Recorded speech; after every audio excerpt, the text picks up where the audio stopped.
আমরা বিভিন্ন সময় দেখেছি জনাব তারেক রহমান দেশে ফিরবার জন্য যে বিলম্ব করছেন সেগুলো নিয়ে মানুষ হাসি ঠাট্টা করছে, কিন্তু শরীফ ওসমান হাদির ঘটনা প্রমাণ করছে যে আসলে তারেক রহমানের জীবনের উপরে যে হুমকি আছে এবং অন্যান্য রাজনৈতিক দল যারা গণ অভ্যুত্থানে সক্রিয় ছিল, যারা জুলাই অভ্যুত্থানের নেতৃত্ব দিয়েছে, তাদের সবার উপরে জীবনের হুমকি রয়েছে, সেগুলো যৌক্তিক এবং যথেষ্ট সতর্ক হওয়ার বিষয় আছে।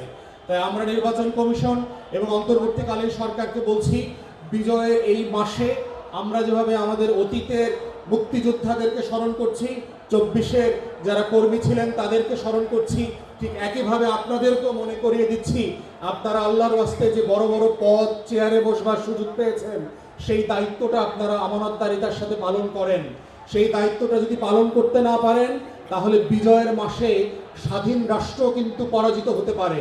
বাংলাদেশটাকে একটা ব্যর্থ রাষ্ট্র পরিণত করবার জন্য চেষ্টা করতেছে এবং সেই জায়গাতে আমরা দেখতে পাচ্ছি দায়িত্বশীল পদে থেকে যেভাবে দায়িত্বহীন মন্তব্য করছেন বিভিন্ন রাষ্ট্রের বিভিন্ন পদে থাকা মানুষজন, যেটা কোনোভাবে নির্বাচনের আগে কাম্য হতে পারে না।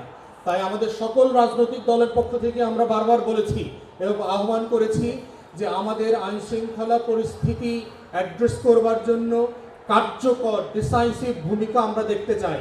তা না হলে যেটা হবে যে আপনারা এই 2001-এর পরে যে একটা ভালো নির্বাচন করবার স্বপ্ন দেখতেছেন এবং দেখাচ্ছেন, সেই রকম একটা সুষ্ঠু ভালো নির্বাচন আয়োজন করা সম্ভব হবে না।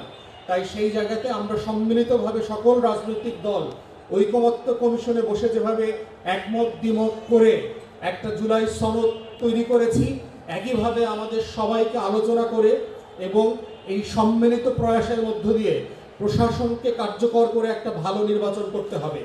এবং আজকেও আমরা দেখলাম সাভারের স্মৃতিসৌধে যে পরিমাণ মানুষজনের ঢল নেমেছে এবং রাজনৈতিক নেতারা উপস্থিত ছিল, সেই তুলনায় আমরা কোনো আইন শৃঙ্খলা বাহিনীর উপস্থিতি তেমন দেখি নাই। এবং যেই লেভেলে ঘটনা ঘটার মতো একটা পরিবেশ পরিস্থিতি তৈরি হয়ে থাকে, সেখানে যে পরিমাণ আশ্বস্ত করবার প্রয়োজন হয় আইন শৃঙ্খলা বাহিনীর পক্ষ থেকে, সেই জায়গাটা আমরা খেয়াল করি নাই। এবং এই জায়গাটাই বারবার আমাদেরকে আশঙ্কিত করছে যে আগামী নির্বাচনটা ফ্যাসিবাদী গোষ্ঠী যেভাবে অরাজকতা তৈরি করবার ষড়যন্ত্র করছে, সেই ষড়যন্ত্রের জালে না পড়ে যায়। আর তার ভিতরে রয়ে গেছে আমাদের মধ্যকার বিভিন্ন সংস্থার দালাল গোষ্ঠী, যারা গণ অভ্যুত্থানের পক্ষের লোক হয়ে আমাদের সাথে আসে, দেখা করে, ছবি তোলে, রুমগুলোতে বসে, মিটিংয়ে যায়, গণসংযোগ করে এবং তারাই তারপরে আততায়ী আকারে হাজির হয়।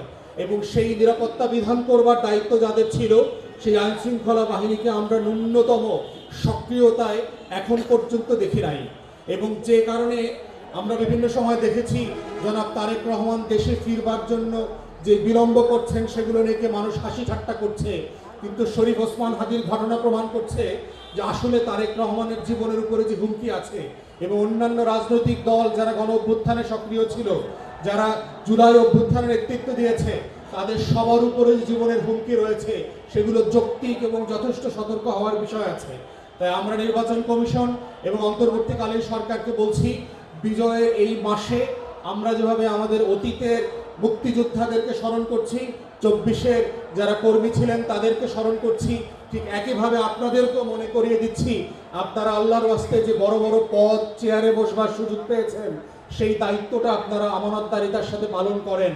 সেই দায়িত্বটা যদি পালন করতে না পারেন তাহলে বিজয়ের মাসে স্বাধীন রাষ্ট্র কিন্তু পরাজিত হতে পারে।